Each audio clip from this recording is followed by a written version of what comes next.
Les grands gueules. Tout sur les dessous de l'actu. Ici, l'actu rime avec liberté de ton sur Radio Espace. Mais aussi sur Espace TV. Tous les soirs, vous nous regardez à la télévision quand il est 22h30. Merci de nous rejoindre dans la deuxième partie de cette émission. Vous nous écoutez également à la radio, à Cancan dans le Baté sur la 99 MHz. Merci de nous choisir. On va poursuivre dans un instant notre interview avec Ousmane Gawal Diallo, honorable Ousmane Gawal Diallo, que nous allons rejoindre depuis Dakar. Un peu plus tard, notre invité va s'installer dans ce studio et il s'agit de Adja Mariama Bari, elle est directrice de l'Office national du contrôle qualité. Avec cette question que nous nous posons ce matin, la Guinée est-elle le dépotoir des aliments avariés? Si le temps nous permet, nous ferons un détour par l'Europe pour joindre Monsieur Tanou Diallo, lui il est journaliste sportif, pour revenir un peu sur le CHAN avec cette brillante qualification d'ici local et ses activités, cette offensive donc engagée du côté de l'Europe par le vice-président de la Fédération guinéenne de football, Monsieur Amadou Diaby. Un coup d'œil rapide sur quelques messages reçus au GG 8037. Ce premier message qui nous parvient. Bonjour, Ousmane Gawal est passé à côté. Baouri dit la vérité. Selou et Ousmane Gawal confondent la politique et la polémique. Message signé d'Ibrahima Sori Sissé. Cet autre message, Sajaliou Ba de Sonfonia. Bonjour les GG. Baouri a du mal. Le message n'est pas venu au complet. Salut les gars. Le problème de l'UFDG, c'est le manque d'informations entre Baouri et Selou. Merci, Monsieur Diallo. Bonjour, c'est Abdoul Diarra. Donc, on donne raison à Alpha Condé lorsqu'il disait que dans 5 ans, on ne va plus parler de l'opposition en Guinée. Bonjour, les GG, c'est Alpha Oumar Diallo. Baouri ne parviendra jamais à déstabiliser l'UFDG car il n'a pas ce poids. C'est Sano depuis Krabitaya. Je vous fais un big up et bon rétablissement à notre honorable Jean-Marie Doré. Ce dernier message, Diallo Ibrahim, les GG, vous mentez, les militants de l'UFDG sont soudés et vous le saurez vite. Nous, on n'a pas de problème ici. Je pense qu'on va s'arrêter là-dessus. Honorable Ousmane Gawal Diallo qui revient sous cette antenne. Antoine. Bien, on l'a perdu. Quelques mots sur ses premières interventions. Ce sont des accusations quand même, si on peut le dire ainsi, très graves quand on dit que Baouri a contribué à l'échec de l'UFDG du côté donc de la France et qu'il aurait d'ailleurs demandé aux militants de ne pas aller voter. Bon, de toutes les façons, je pense que le jour où on aura M. Baouri, ce sera d'ailleurs l'occasion de lui poser une telle question. Mais je pense que ça augure clairement ce que je disais avant juste qu'on ait... Ousmane Gawal à l'antenne. Mais il y a une faille dans cette communication. Ça veut dire qu'il y a des militants donc, du côté de Paris qui suivent Baouri. Oui, mais c'est pourquoi je vous disais. Il a parlé de son petit comité. C'est pourquoi je vous disais que c'est un parti qui, à mon avis, dans les jours ou les mois à venir, risque d'avoir des problèmes, de sérieux problèmes d'ailleurs. Basekou, honorable Ousmane Gawal qui revient sur cette antenne. Ouais, honorable, on a suivi hier sur nos zones l'un des membres du cabinet du vice-président Baouri qui réclamait en tout cas un changement de leadership à la tête de l'UFDG. Quand même, après 3 défaites à 3 élections importantes, majeures en Guinée, est-ce que vous ne pensez pas aujourd'hui qu'il y a lieu d'instaurer une réflexion des réformes au sein de l'UFDG? Voilà, cette sortie de ce garçon montre tout le dysfonctionnement dans la manière de voir de Baouri. C'est voilà quelqu'un qui prône la démocratie dans son propre parti ainsi qu'ailleurs et qui, en tant que vice-président, se donne le droit d'avoir un porte-parole, d'avoir la cellule de communication et de créer des structures parallèles aux partis politiques. Voilà, tout ça là montre qu'il y a un manque de cohérence absolue dans la démarche de Baouri. Et puis, dans l'un des argumentaires qu'il avance souvent, de dire qu'il n'est pas consulté. Mais laissez-moi vous dire qu'à l'approche des élections législatives, nous avions échangé avec Baouri et c'est pour ça que le parti avait décidé de le mettre en 2e position sur la liste de l'UFDG. Parce que nous pensions à ce moment-là que le RPG allait s'y opposer et qu'Alpha Condé allait tout faire pour empêcher cette inscription de notre vice-président et ça allait justifier effectivement notre refus aussi de participer à cette élection. Mais il a fait à ce moment-là aussi le jeu du pouvoir en demandant au parti d'enlever son nom sur la liste de l'UFDG. Donc il s'est toujours mis en marge du parti, attendant dans une tanière que l'occasion se présente pour brocarder les efforts qui sont consentis par le parti et ses responsables ici en Guinée. Alors, donc moi je pense que... Vous pensez qu'il y a un agenda caché, un deal, comme on peut le dire, politique avec le président Alpha Condé?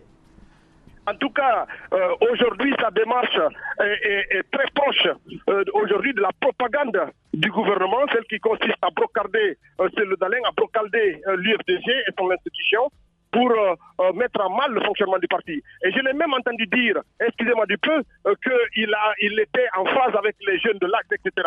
Je vais rappeler au vice-président que les jeunes de l'Axe ne sont pas l'esclave d'une personne, ils sont les esclaves d'un idéal qui consiste à faire de notre pays un havre de paix, une démocratie où il y a la prospérité pour tous les Guinéens. Et c'est pour cet idéal que les jeunes se battent depuis 2007 sur ce axe-là, où ils ont conduit successivement des changements qui ont amené Lansana Kouyaté, qu'ils ont combattu parce qu'ils ne répondaient plus à leurs exigences.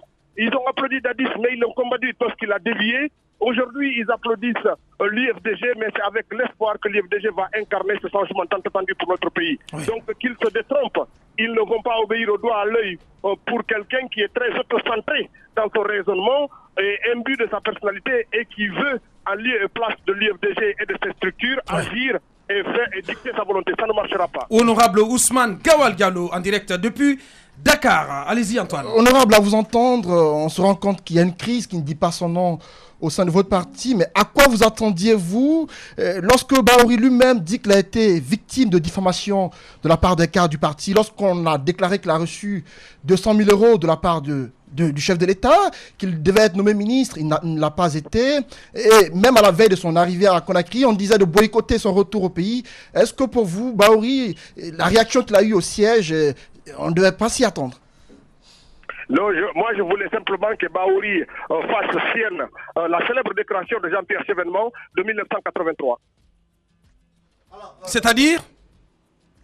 Je vous laisse aller sur Internet, vous verrez ce qui a caractérisé le parcours politique de Jean-Pierre Chevènement. Vous répondez quoi à ces accusations quand on dit qu'il a été diffamé par les cadres du parti même? Lorsqu'on dit qu'il a reçu 200 000 € de la part du chef de l'État, qui devait être nommé ministre, il ne l'a pas été.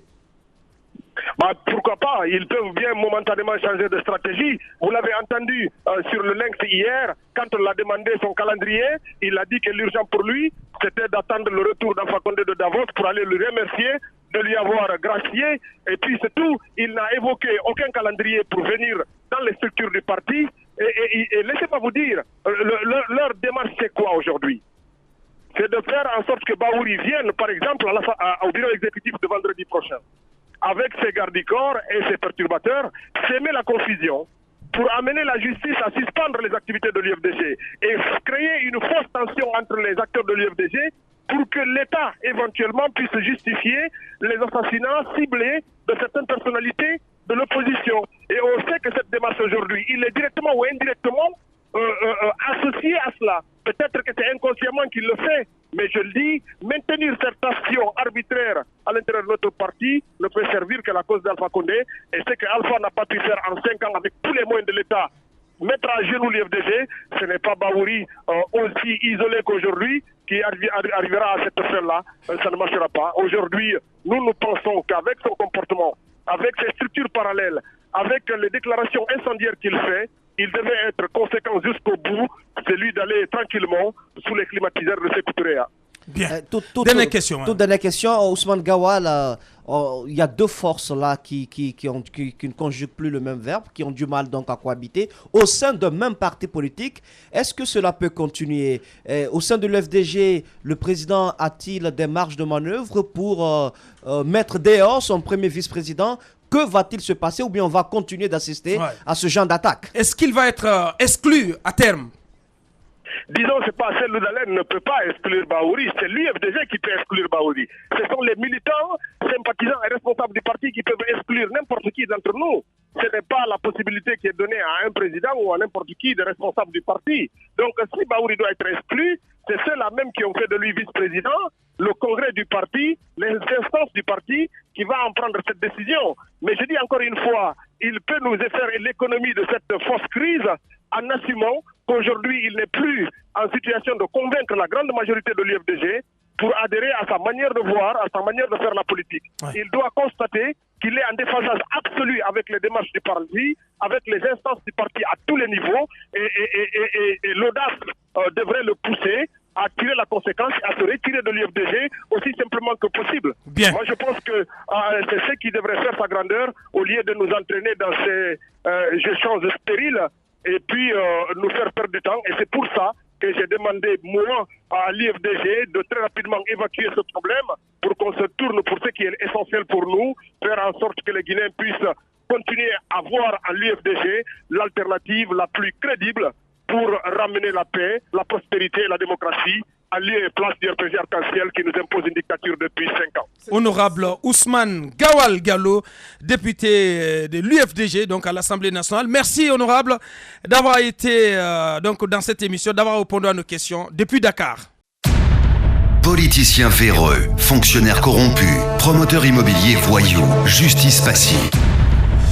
La Guinée devient-elle mafieuse?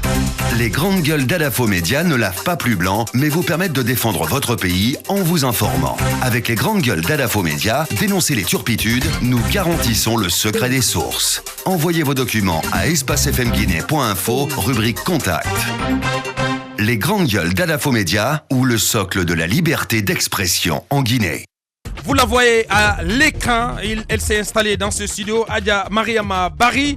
Elle est directrice de l'Office national de contrôle qualité. Elle est notre invitée avec cette question. La Guinée est-elle le dépotoir des aliments avariés? Tout porte en tout cas à le croire au regard de l'invasion de ces marchés par des produits alimentaires de toute nature, impropres à la consommation humaine. En dépit de fréquentes croisades visant à débarrasser les marchés du pays de ces produits, rien n'y fait. Les allées et autres dépôts de nos lieux de vente en restent pavés sous le regard impuissant des autorités. Qu'est-ce qui explique cet état de fait? C'est la grosse question que nous nous posons dans cette émission. Et si le temps nous permet un peu plus tard, nous allons appeler notre confrère Tanou. Nous avons notre invité, Adja Mariama, bonjour. Bonjour monsieur. Bienvenue dans cette émission. Bassiko. Merci. Madame, vous êtes la directrice de l'Office national de contrôle qualité. Il y a un peu plus de 2 jours sur nos zones ici, je parlais de ce dossier d'un important lot de farine de blé qui indispose la famille Sano du côté de la zone industrielle de Matam. Et M. Sano, qui est opérateur économique, dit avoir écrit à votre service pour venir débarrasser, en tout cas, cette farine avariée de sa concession qui indispose. Est-ce que concrètement, vous avez reçu cette question, moi je voudrais savoir c'est quoi le rôle exact de votre structure, parce que moi à mon avis, vous ne jouez pas du tout votre rôle. C'est mon avis à moi. Je peux continuer? Allez-y, madame. Commencer, s'il vous plaît. Et je vous remercie d'abord de l'invitation parce qu'il est important, lorsque des problèmes épineux se posent dans un pays, que vous les journalistes, vous contactez les services intéressés pour qu'ils puissent venir s'expliquer, et ça fera vraiment une compréhension au niveau de vous et au niveau aussi des consommateurs. Des populations, ouais. Et je reviens à la question de Basseko. Le problème de farine, une fois de plus, je remercie les médias parce que c'est en 2012, nous sommes restés en train de détruire des quantités de farine importantes. Les Ivoiriens ont vu, c'était en 2013, je m'en excuse, ils ont vu les images à la télé, ils ont dit attention, la Guinée est en train de détruire, nous sommes en train d'importer ces farines avariées à travers d'autres pays. Et la Guinée est plus proche de nous. Aussitôt, ils ont fait un écrit au ministre d'alors du Commerce pour solliciter l'acquisition de ces différentes farines avariées pour l'acheminer en Côte d'Ivoire. Et j'avoue, lorsqu'on a reçu la première fois cette correspondance, nous avons discuté en réunion de cabinet parce que pour nous, la farine avariée, il faut la détruire. Mais si on nous dit qu'il y a quelque part des usines qui peuvent transformer cette farine en colle, on s'est posé plusieurs questions, mais nous avons aussi mené des investigations pour se rassurer effectivement que l'usine existait en Côte d'Ivoire et que les autres pays aussi de la sous-région importaient cette farine avariée vers la Côte d'Ivoire. Le second point, c'était de se rassurer. Est-ce que la loi guinéenne l'autorise? à le faire. Donc, conformément à la loi sur la protection et le contrôle de qualité et la répression des fraudes, et conformément au décret d'application de cette loi à son article 12, nous confère que lorsqu'un produit saisi peut être réutilisé dans d'autres fins, ou bien peut être transformé avant d'être utilisé, et qui ne nuit pas à la santé du consommateur, nous pouvons le faire. Donc, ça nous a permis de donner une réponse à cette société. Elle s'est déplacée, elle est venue, mais il fallait encore mener d'autres démarches au niveau de la douane, parce que tout simplement, c'est un produit qui a été importé en Guinée et qui doit être réexporté. En Côte d'Ivoire. En Côte d'Ivoire. Ouais. Donc, le service technique a posé comme condition, ils ont demandé à embarquer la farine dans des camions, les acheminer en Côte d'Ivoire. Et le département technique et les représentants les membres, on a dit que non, prendre ces camions ici à Conakry, les acheminer vers la Côte d'Ivoire pour traverser tout le pays, on dit non. La seule conditionnalité, c'est d'affréter un navire, des bateaux. Si vous pouvez le faire, mettre dans le petit bateau, acheminer en Côte d'Ivoire et arriver à l'usine, qu'on nous envoie un document pour dire qu'ils ont réceptionné, ils vont l'utiliser, il n'y a aucun problème. Oui, mais madame, l'inquiétude de Sano, vous savez, M. Sano a signé un contrat de location avec la société SMS SA, oui. Et le contrat est arrivé à terme depuis le 31 août 2014. C'est que si l'État a signé, le ministère du Commerce a signé un contrat avec l'État ivoirien, que non, mais si, c'est ce qu'elle n'a pas expliqué. Je ne l'ai pas dit. C'est pas un contrat qui a été signé. Donc ça, je vous rectifie. C'est pas un contrat qui a été signé. C'est pas un contrat. Vous ne donnez pas la farine gratuitement quand même. Non, la farine ne nous appartient pas. La farine appartient à une société qui a importé. Oui, mais c'est des farines avariées. C'est plusieurs lots. Donc je donne cette précision. Et c'est plusieurs catégories de farine qu'ils ont collectées pour mettre dans ces magasins. Il y a dans cette catégorie, il y a les farines qui sont avariées dues à la mauvaise condition, des mauvaises conditions de conservation, mauvaises conditions de transport, et il y a parmi aussi les lots de farine avariée et périmée. Alors, donc tout est regroupé dans ce magasin. Puisque maintenant il y a un risque pour la santé publique, que devrait être le rôle de votre structure, de votre office? Parce que les populations riveraines se plaignent de la pollution de l'air. C'est une question très pertinente qui nous préoccupe aussi, au même titre que le propriétaire du magasin. Et nous sommes en train de prendre des dispositions dans les meilleurs délais pour procéder à la destruction de ce lot. Nous avons déjà informé la société qui avait pris cette farine pour leur dire attention, Ebola est parti, parce que leur argument c'était Ebola, on ne l'envoyait pas parce qu'il y avait Ebola. Mais lorsque Ebola, on a déclaré que Ebola est parti, ils se sont manifestés une seconde fois. Ils sont venus, ils nous ont dit qu'ils donnent entre le 10 janvier et le 5 février, ils allaient commencer l'enlèvement parce que le bateau devait venir. Vous parlez des Ivoiriens? Je parle des Ivoiriens. Ouais. Maintenant, M. Sano, on a demandé à M. Sano, M. Sano, c'est vrai, aujourd'hui, ça a une préoccupation pour nous. Mais nous, en tant que service technique, nous n'avons pas de moyens pour prendre des camions, mettre dans des camions, payer la manutention, à les détruire. Maintenant, si il y a une possibilité qu'on nous aide à détruire et qu'ensemble on combat ou bien on transfère le problème à la justice, on va appuyer, on va confirmer qu'effectivement vous avez dépensé tel montant pour cela. Maintenant, la deuxième variante, c'est de mettre en demeure cette société de procéder à la destruction.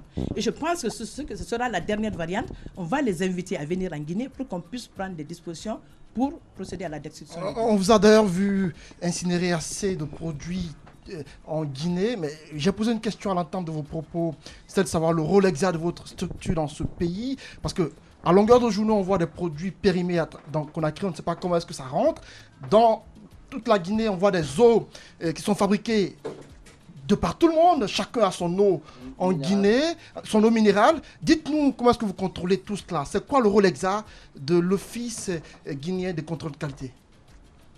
Nous sommes chargés de l'application de la réglementation relative au contrôle de qualité et biens de consommation en République de Guinée. Donc, nous élaborons la réglementation, nous contrôlons la qualité des produits destinés à l'exportation, des produits en Guinée et les produits en circulation. Le cas des eaux minérales, est-ce que vous le contrôlez? Parce que aujourd'hui, je l'ai dit tantôt, que tout le monde a la latitude de faire son eau en Guinée. Eau Antoine Kourouma, ça peut exister. Oh, Moussa Moïse, ça existe. Ou ça peut exister. Ben non, comment ça peut exister. Comment est-ce que vous... Il y a même eu RPGG qui a existé dans ce pays. Comment est-ce que vous contrôlez tout ça? Parce que vous ne me direz pas que tout est conforme à la consommation. Je vous avoue, ça fait une préoccupation par le ministère du Commerce, son Excellence M. Marc Yombouno, qui nous a demandé de faire une étude, sillonner tout le pays, faire un recensement pour qu'on puisse désormais gérer la question. C'est une question de réglementation. Et le suivi de la qualité, c'est une chaîne. C'est depuis la production, la manutention, jusqu'au niveau du consommateur. Donc aujourd'hui, il y a quelqu'un qui délivre un document pour autoriser à celui pour s'implanter. On ne s'implante pas comme ça. Il y a quelqu'un qui te dit, ce forage, tu peux le faire, il te donne un document. Il y a quelque part un département aussi qui te dit, c'est le domaine de l'industrie, je peux le faire. Nous sommes au bout de la chaîne. Oui. C'est-à-dire, c'est lorsque le produit est déjà sur le marché, doit être mis sur le marché, qu'on contacte le département du commerce pour commercialiser le produit et nous intervenons en faisant une analyse. Il y a toute une chaîne, il y a plusieurs départements qui interviennent, donc chacun doit jouer sa partition. Ça, c'est ce qui est important. Et ce qui manque récemment, vous avez lancé cette opération qui consiste à débarrasser les marchés de Conakry des produits impropres à la consommation. Je crois 7000 cartons de produits impropres, vous les avez retirés du marché. Mais le problème encore qui persiste, c'est qu'il y a des vendeuses que nous avons rencontrées qui nous ont fait savoir qu'il y a des grossistes qui savent pertinemment que les produits sont presque à terme, la date de péremption, mais on les remet et puis donc le temps ne leur permet pas d'écouler le produit sur le marché. Comment vous faites aujourd'hui pour régler toute cette question-là? Le problème de qualité, de contrôle concerne tout le monde. Chacun doit jouer un rôle. Nous ne sommes que 600, nous sommes près de 10 millions d'habitants. Nous ne pouvons pas être partout. C'est lorsqu'un produit est décelé, il y a des numéros verts qu'on a communiqués, il faut les contacter et il faut aussi se mettre à la tâche chacun. Parce que aujourd'hui, dans ces marchés, nous faisons la surveillance. Vous avez vu des campagnes que nous menons. Chaque fois à l'approche des grandes fêtes, nous fermons nos bureaux, nous rajoutons à nos représentants au niveau des communes et des préfectures pour pouvoir véhiculer le message des respects des bonnes pratiques d'hygiène. Oui. Et mais surtout, une question tout de même, Adja. Oui. Comment vous n'avez aucune possibilité de contrôler, en tout cas, de faire en sorte que ces produits n'entrent pas sur le territoire guinéen à partir des différents ports d'entrée? Non. Nous n'avons pas aujourd'hui, au jour d'aujourd'hui, nous n'avons pas cette possibilité. Parce que nous n'avons pas les moyens de notre politique. Je vous dis que nous n'avons même pas une bicyclette. Donc même la campagne que nous menons, nous sommes obligés de louer des cars pour être dedans. Au niveau de nos postes frontaliers, les agents sont là, mais vous savez, nous sommes entourés de postes frontaliers, mais ils n'ont pas vraiment les moyens de notre politique. D'accord, moi je vous suivais dans la grande édition où vous nous rappelez également que vous n'avez même pas d'endroit où incinérer les produits que vous saisissez parfois. C'est quoi exactement, pourquoi tout cela depuis aujourd'hui et comment est-ce que vous procédez alors à l'incinération de ceux que vous avez à votre disposition? Généralement, au niveau de l'incinération, ça dépend de la nature des produits. Il y a des produits qu'on peut incinérer, il y a des produits qu'il faut obligatoirement détruire. Donc, nous nous référons généralement au niveau de l'environnement pour qu'ils nous proposent des méthodes et des procédures de destruction. Et je vous avoue que nous avons d'énormes difficultés. Et bientôt, nous allons vous inviter pour procéder à la destruction du stock qui est au port.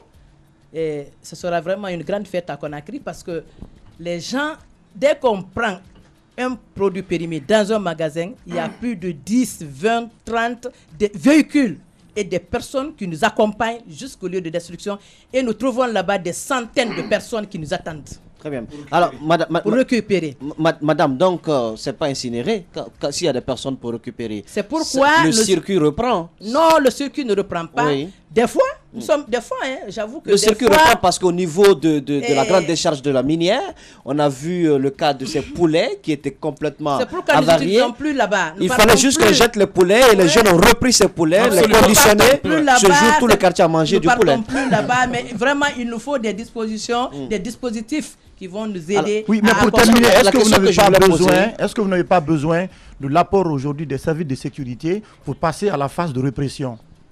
Bien sûr, nous avons besoin de ça. Nous avons toujours évolué avec les services de sécurité. La loi nous dit que lorsque nous avons un problème, nous nous intéressons ou bien nous demandons l'appui de la sécurité la plus proche. Mais tout dernièrement, nous avons signé un protocole de collaboration avec les services spéciaux. Je pense que sous peu de temps, nous allons rentrer en action. Mais j'avoue qu'il faut une procédure parce que nous sommes dans un état de droit. On ne peut pas tomber sur les gens comme ça. Il faut donc respecter la loi. Quel est le budget qui vous est alloué pour le fonctionnement de cet office? Deuxième question, c'est comment vous faites en pratique la vérification du contrôle technique? Vous le faites de façon visuelle? Ou vous avez un laboratoire? Voilà. Je vous avoue que nous n'avons pas de budget de fonctionnement. Et vous êtes rattaché au ministère du Commerce? Nous sommes un établissement public à caractère technique et scientifique, rattaché au département du commerce. Donc nous avons en notre sein le laboratoire. Aujourd'hui, il faut féliciter le professeur Alpha Condé parce que depuis 35 ans maintenant, on n'avait pas bénéficié de rénovation. Aujourd'hui, nous avons bénéficié de l'appui du gouvernement guinéen 100% BND qui a financé la rénovation et l'extension. Et l'ONUDI nous a envoyé un expert spécialiste en construction de laboratoire, donc qui a mis ce laboratoire dans les normes. Et bientôt, il y a un projet de 3 millions de dollars qui va nous équiper et en tout cas mettre le minimum de moyens à notre disposition. Vous allez vous poser la question pour dire, est-ce qu'on travaille maintenant? Oui, nous travaillons. Nous avons un laboratoire qui nous avait été offert par Nestlé, par HKU. Donc aujourd'hui, nous avons des équipements qui peuvent nous aider à avoir des bons résultats.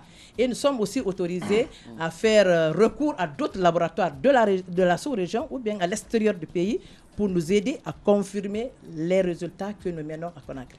Adja Mariama Barry, directrice de l'Office national du contrôle qualité. Nous allons finir par prendre un détour du côté de Dichan, notre confrère Tanou Diallo en direct dans cette émission. Pour l'instant, il n'est pas en direct. Voilà, donc on va poser d'autres questions à... Juste un constat. Une ou deux questions. On a brandi dans ce studio une boîte de conserve dans laquelle il y avait du sable, je crois bien. Absolument, oui. Et je ne sais pas comment est-ce que ça a été résolu par votre département ou par votre office. Est-ce que vous avez appris cette nouvelle? Et est-ce qu'à ce jour, ce produit est encore sur le marché? C'est une question très pertinente. Fut un moment, on avait appris avec Espace. Pour la première fois, nous l'avons appris. Aussitôt, nous avons mené des investigations et nous avons ramené le problème au niveau des services spéciaux qui ont continué à mener les investigations. Nous, ce qu'on avait sous la main, nous avons donné ces informations aux services spéciaux. Mais j'avoue qu'il y a un problème de conflit de compétences des fois qui surgit au niveau du contrôle de ces différents produits. Il y a des services, il y a des départements qui disent, c'est nous qui devons contrôler les conserves, c'est l'autre qui doit contrôler ça. Donc à ce niveau, il faudrait... Quel est ce service? Quel est ce service? Vous savez, généralement, il y a plusieurs services de contrôle. Nous ne sommes pas les seuls. Il y a le département de l'élevage qui a un service de contrôle. Il y a le département de la pêche qui a un service de contrôle. Il y a le ministère de la Santé qui a un service de contrôle. Et il y a des instituts qui font aussi les normes. Bien. Donc, c'est toute une chaîne et plusieurs sont impliqués dans le contrôle. On va finir tout à l'heure avec vous, madame. Tanou Diallo, journaliste sportif en direct dans cette émission. Les grandes gueules. Tanou, bonjour.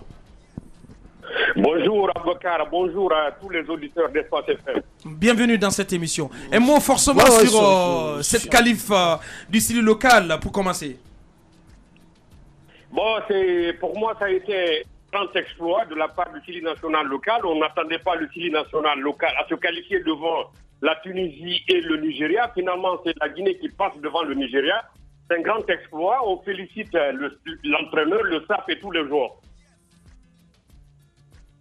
Eh bien, alors, est-ce que vous voyez ce Sili local tel qu'il évolue déjà dans cette compétition à progresser dans ce CHAN?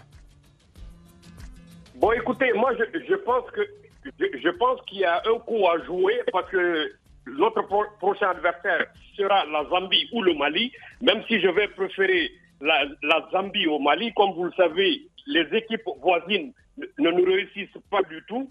Donc, je préférerais que le Sili local rencontre la Zambie. Il y a un coup à jouer, mais attention, il ne faut pas commettre les mêmes erreurs qui ont été commises pendant la dernière CAN en Guinée équatoriale.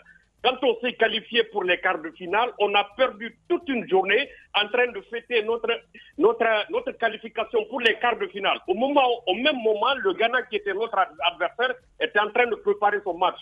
Donc aujourd'hui, ceux qui sont du côté de Kigali, ils doivent prendre leurs responsabilités, préparer cette équipe mentalement et physiquement pour aborder ces quarts de finale. Les quarts de finale surtout sont généralement la destination finale de nos équipes nationales. Mais le Sili local, on l'a suivi hier avec les 10 dernières minutes où pratiquement on a perdu assez de temps avec les simagris du gardien de but qu'on a vu. Est-ce que vous êtes sûr que ce Sili-là pourra nous amener loin avec cette prestation qu'on a vue hier? Bon, ça va être très compliqué. Vous savez, les équipes guinéennes, elles ont un défaut. C'est-à-dire qu'au moment où les autres équipes montent en puissance pendant la compétition, nos équipes ont une progression descendante en fait. Donc, ils font de très beaux matchs au début. On a vu le Sili contre la Tunisie, c'était un match correct.